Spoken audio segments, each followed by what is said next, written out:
I'd been counting down the days to my son's graduation since the day he started high school. I imagined myself sitting in the audience, tears in my eyes, watching him walk across that stage in his cap and gown, the culmination of years of hard work, late nights, and missed dinners.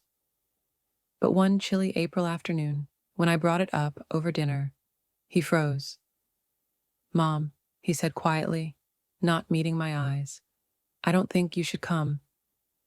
At first, I thought he was joking. "What do you mean? Of course I'm coming." I laughed nervously. He shook his head. "No, Mom. Please, don't come to my graduation." My fork clattered against the plate. "Ethan, what are you talking about?"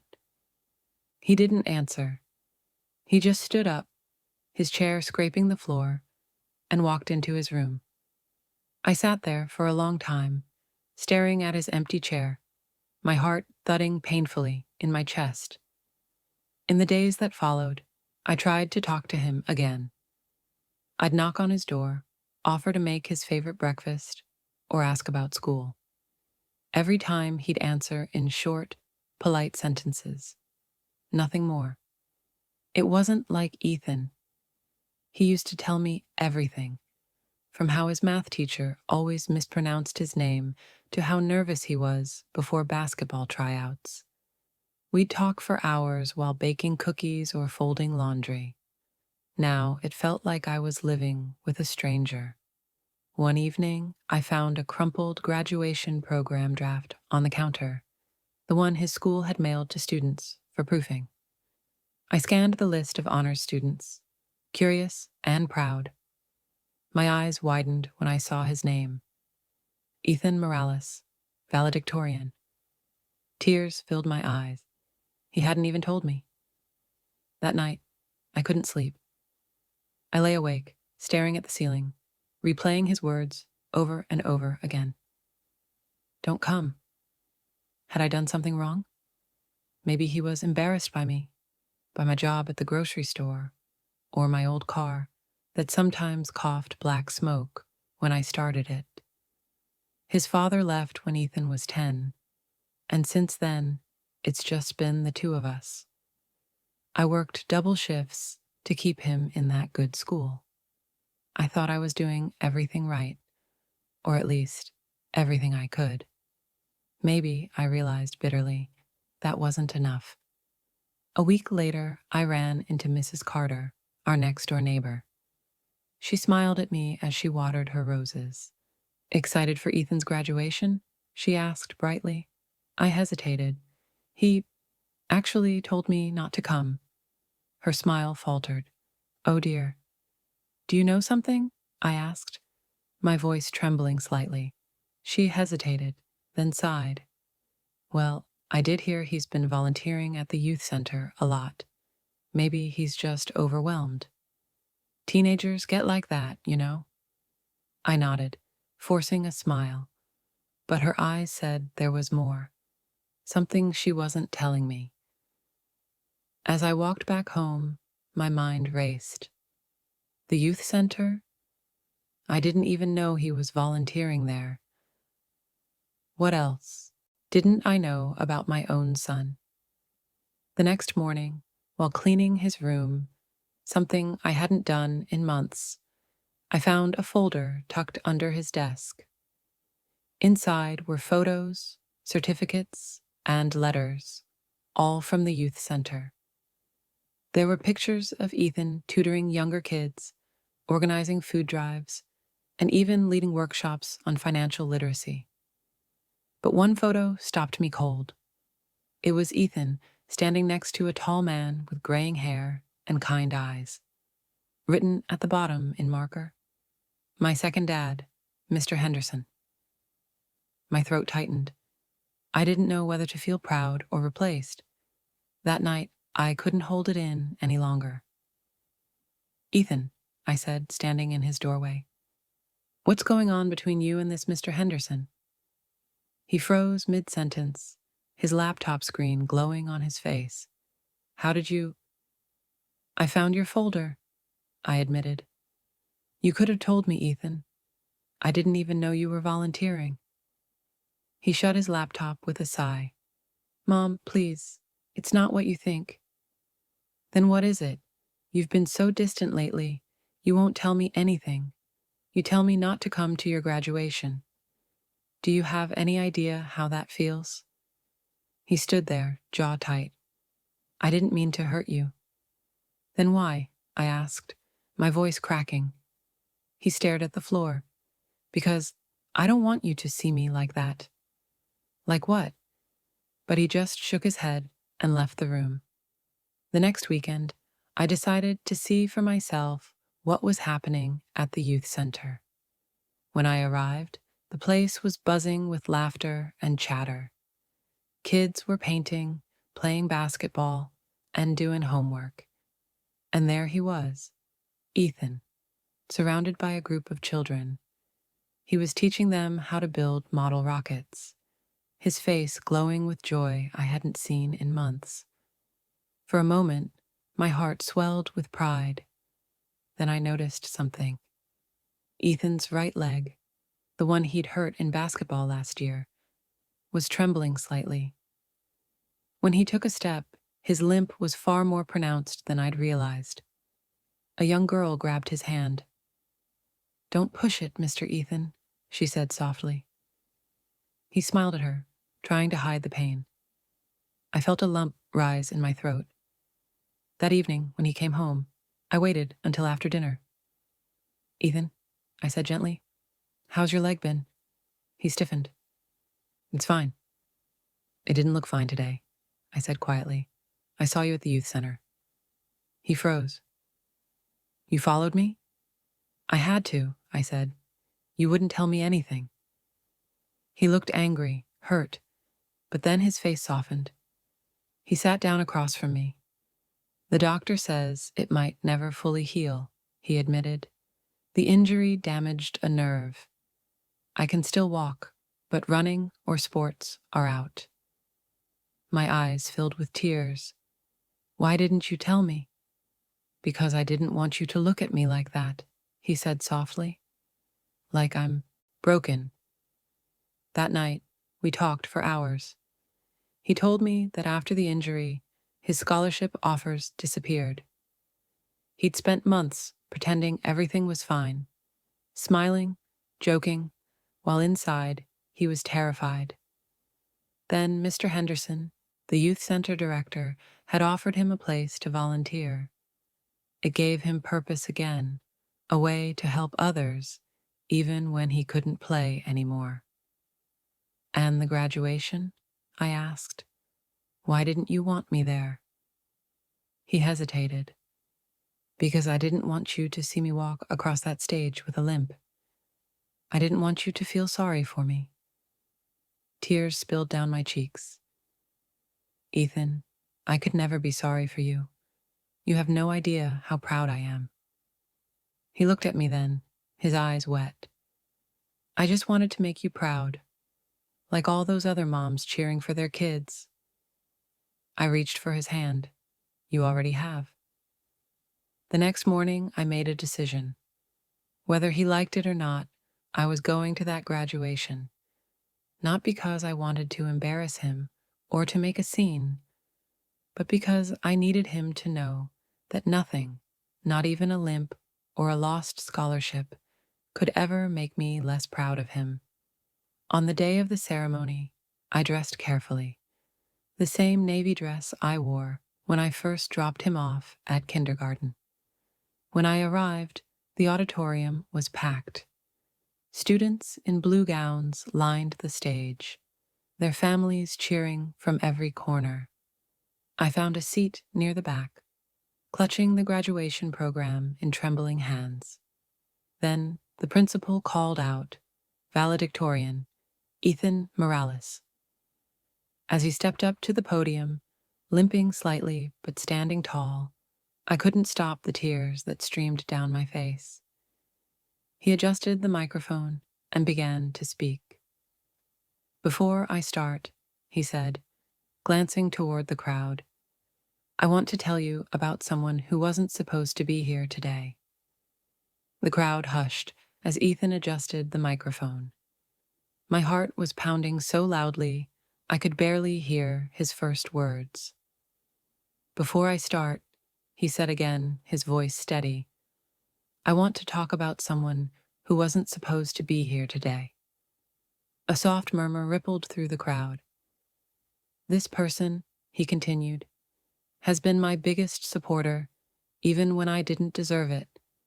She's the reason I'm standing here. But when I told her not to come today, it wasn't because I didn't love her." He paused, taking a deep breath. "It was because I was ashamed." My breath caught. The room was so quiet you could hear the creak of a chair. "I was ashamed," he said, "that I couldn't walk across the stage the way I used to, that I couldn't live up to the expectations she worked so hard for.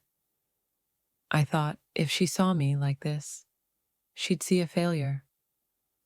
My eyes blurred with tears. "But I was wrong," he said softly, "because everything I am, every ounce of strength I have, came from her." I pressed a hand to my chest, trying to keep my heart from breaking. Ethan continued, his voice growing steadier. "When my dad left, I watched her work nights and weekends just to keep the lights on. She never complained, not once. She'd say, 'We're okay, Ethan. We've got each other.' And she meant it." He looked around the auditorium. There were nights she'd come home so tired she could barely walk, but she'd still help me with my homework. She taught me that strength doesn't come from muscles or trophies. It comes from love. I wiped my eyes. "I told her not to come today because I didn't want her to see my limp," he said, his voice cracking slightly. "But what I should have realized is that she's been walking through life with her own limp for years. Invisible, quiet, but strong." A murmur of emotion swept through the audience. He looked directly toward the back, right where I was sitting.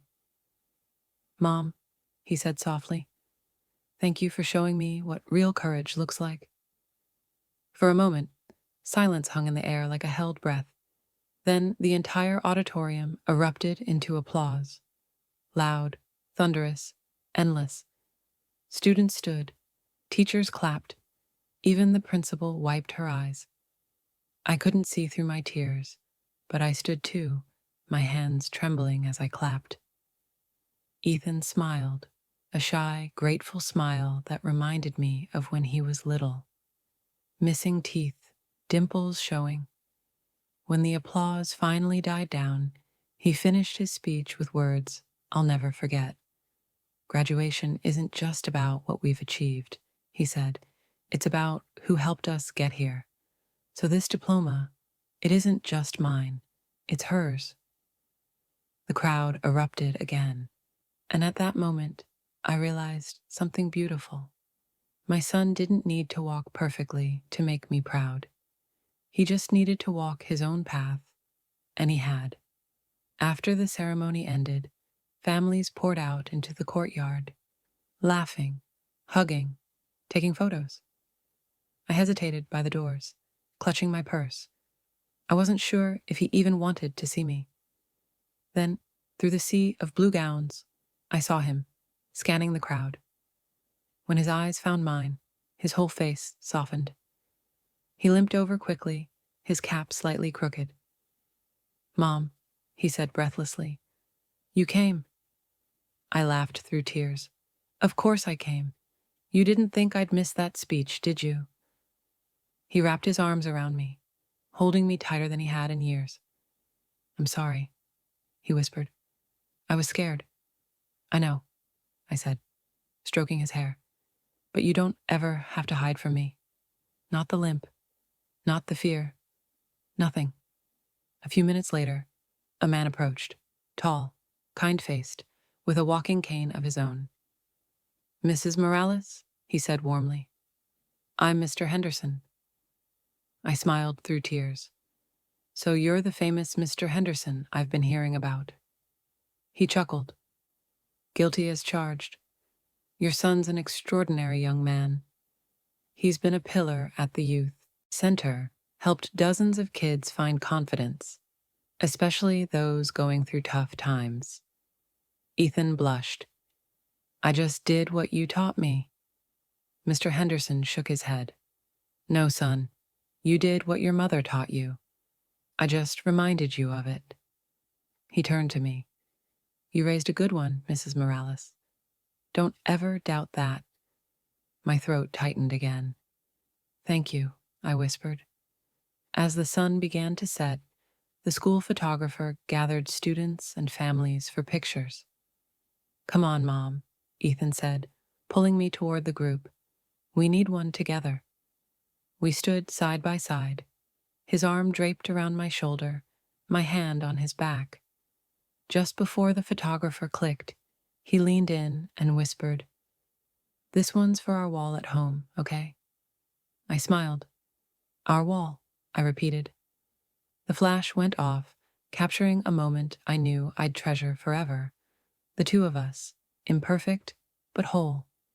When the photo developed later, you could see it clearly. His limp, my tears, our matching smiles. It wasn't flawless, it was real, and that made it perfect. A week after graduation, Ethan handed me a sealed envelope. What's this? I asked. Just open it, he said, grinning. Inside was a letter from a local university, the same one that had withdrawn his athletic scholarship months ago. Community Impact Scholarship, awarded to Ethan Morales for outstanding volunteer service and leadership at the Brookfield Youth Center. I gasped, looking up at him. He smiled shyly. Mr. Henderson nominated me. Full tuition. I covered my mouth with my hand.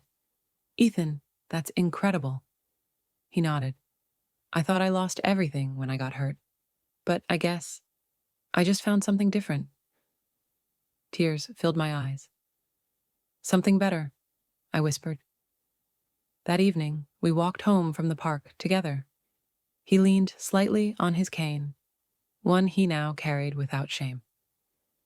Do you remember, he said, when I was little and I fell off my bike? I laughed softly. You scraped your knees and refused to ride again for weeks. He nodded. You told me, falling doesn't make you weak. Staying down does. He glanced at me, smiling. Guess that still applies. I squeezed his hand. You got back up, Ethan. That's what matters. The sun dipped low behind us, casting long shadows on the road. Two figures walking side by side, both with their own quiet scars. A few days later, I found a folded letter on my bedside table.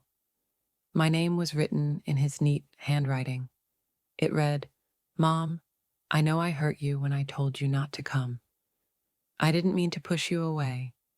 I just didn't know how to face you when I felt like I'd failed.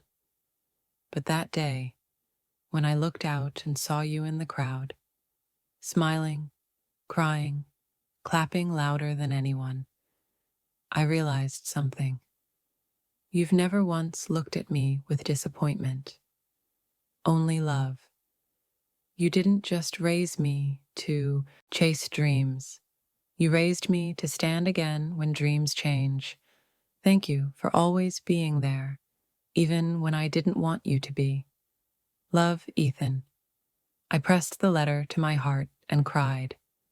Not from sadness this time, but from a deep, overflowing gratitude. Years have passed since that day. Ethan is now a youth counselor at the same center where he once volunteered. He walks with a slight limp, but with more purpose than anyone I know. Sometimes when I visit his office, I see the photo from graduation framed on his desk. Below it, there's a small plaque he had engraved. It reads, Strength isn't in how far you walk. It's in who walks beside you. And every time I see it, I remember that painful, beautiful day, the day my son told me not to come to his graduation. And I smile. because he didn't push me away out of rejection, but out of love, fear, and the human instinct to protect the ones we care about from our pain. We all do it, don't we? We hide our scars, thinking they'll make us unworthy of love, when, in truth, they're what make love possible. That day taught me that sometimes the people we think we've lost are really just finding their way back, not as who they were, but as who they're meant to be. And when they do, all we can do is open our arms and walk beside them.